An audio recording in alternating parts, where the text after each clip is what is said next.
کا حل جو ہے یہ سیاسی انسٹیبلٹی، یہ جو گرتی ہوئی معیشت ہے، یہ ظلم و جبر ہے، طوائف الملوک کی، سب کا حل یہ ہے کہ بیٹھ جائیں اور تعین کریں کہ کون غلطی پر ہے اور کس کے ساتھ زیادتی ہو رہی ہے۔ اور اگر جن لوگوں نے ملک کا سوچنا ہے، پاکستان کا سوچنا ہے، پاکستان کے لوگوں کا خیال ہونا چاہیے۔ کاروباری طبقہ پریشان ہے، زمینیں نہیں بک رہی ہے، بزنس سٹال ہیں اور سرحدی علاقوں پہ جو ہے بدامنی کی الغار ہیں، تو لہٰذا کیا اس میں برائی ہے کہ تمام سٹیک ہولڈر مل بیٹھ کے یہ سوچیں کہ خان کو جیل میں بٹھانے سے کیا 1.5 سال میں کوئی مقصد حاصل ہوا، ماں سوائے اس کے کہ خان پابند سلاسل رہا؟ قیمت کیا دینی پڑ رہی ہے؟ پورا پاکستان پولیٹیکل انسٹیبلٹی کا شکار ہے، پورا پاکستان جو ہے وہ غیر یقینی صورتحال کا شکار ہے۔ پھر خان کو جیل کے حوالے سے جو قیمت آپ نے ادا کی، خان کو آپ نے شہرت اور پبلک کی قبولیت کے عروج پہ پہنچا دیا ہے۔ جتنا زیادہ جیل میں رکھو گے، جو رئیس ہے پاکستانی جو ہیں، جو خان کے سے پولیٹیکل عداوت رکھتے ہیں، وہ بھی خان کے پیچھے کھڑے ہو رہے ہیں۔ آپ سمجھتے ہیں کہ گزشتہ جو ہمارے سیاستدان ہیں، پیپلز پارٹی کے ہیں، نون لیگ کے ہیں، انہوں نے بھی لمبی لمبی جیلیں کاٹی ہیں؟ خان صاحب اگر 1.5 سال کے لیے گئے ہیں تو یہ اتنی زیادہ شدت جو ہے پی ٹی آئی سڑکوں پہ آنا، یہ جو پرتشدد جو واقعات ہوتے ہیں، ان کو ختم کرنا چاہیے، ایک وے فارورڈ نکالنا چاہیے جس میں خان صاحب جو ہیں وہ باہر نکل آئیں۔ دیکھیں، پیپل پارٹی اور پی ایم ایل این اور تمام سیاسی پارٹیوں کی تمام تعداد جمع کر لیں، 50 سے زیادہ نہیں ہے جنہوں نے جیل دیکھا ہوگا یا جیل کاٹی ہے۔ یہاں تو آدھا پاکستان اندر ہے۔ 5000 لوگ تو صرف اسلام آباد میں گرفتار کیے جو 26 نومبر کے واقعات ہیں۔ پھر کبھی اس طرح بھی پاکستان میں ہوا ہے کہ جو ریلی نکالے یا ڈی چوکائیں تو آپ ان پہ گولیاں برسائیں۔ یعنی کبھی نون کے ساتھ، پیپل پارٹی کے ساتھ، کسی بھی سیاسی پارٹی کے ساتھ پاکستان کی تاریخ میں اس طرح نہیں ہوا ہے۔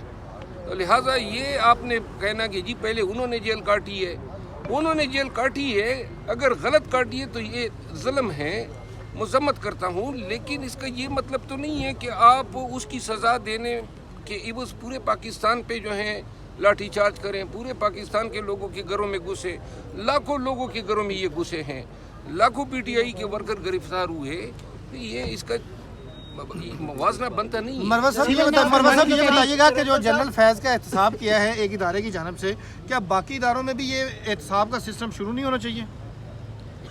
میرا خیال ہے کہ یہ احتساب کافی دیر سے اس ادارے میں شروع ہوا ہے اور تمام اداروں میں ہونا چاہیے، عدلیہ میں ہونا چاہیے۔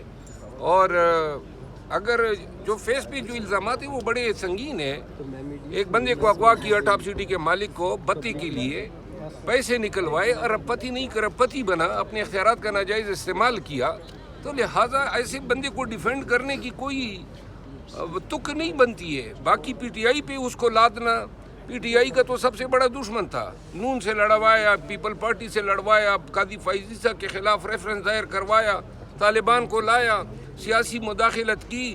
آج یہ جو نون اور یہ تپے ہوئے ہیں، کام ان کے اور باجوہ کے تھے، اور سختی جو ہیں ان کے تمام توپوں کا رخ ہماری طرف ہے۔ وہ خود بھی اچھی طرح سمجھتے ہیں کہ ان کو لگام کس نے ڈالی ہوئی تھی، تو لہٰذا یہ جو اور ابھی یہ کہتے کہ 12 مئی کے ساتھ تانے بانے، 12 مئی کے تانے بانے ان کے ایسے ہی ملیں گے جس طرح ان کو سائفر کیس میں ملے، عدت کیس میں ملے، یہی دڑام سے گریں گے۔ لہٰذا بہتر یہ ہوگا کہ فیض کا احتساب اپنے معاملات کی حد تک رکھے، ہمیں اس میں نہ دھکیلے۔ شرف افضل صاحب، فیض حمید کو جس طرح کی سزا دی گئی، اس وقت کا آرمی چیف باجوہ صاحب کیا آپ کے خیال میں بے گناہ ہے یا اس کو بھی سزا ملنی چاہیے؟ باجوہ صاحب اتنے ہی بے گناہ ہیں جتنا شیطان کو جنت سے نکالتے ہوئے جب اس کو موجب جرمدار قرار دیا گیا تو ساتھ میں جو ہیں شیطان کی جو ابھی تک جو طاغوتی طاقتیں ہیں وہ تو دائمی بن گئی ہے۔ باجوہ صاحب کو کلین چٹ نہیں دیا جا سکتا۔ یہ کس طرح کا آرمی چیف تھا جن کو پتہ ہی نہیں تھا کہ اس کا ڈی جی آئی کیا کر رہا ہے، لوگوں کو اغوا کر رہا ہے، سیاسی مداخلت کر رہا ہے، انسائٹمنٹ کر رہا ہے، پولیٹیکل ایکٹیویٹیز کر رہا ہے، پیسے بنا رہا ہے۔ باجوہ صاحب کو علم نہیں تھا، کیا ملے ہوئے تھے دونوں؟ ملے باجوہ کو بھی کٹہرے میں کھڑا کرنا چاہیے۔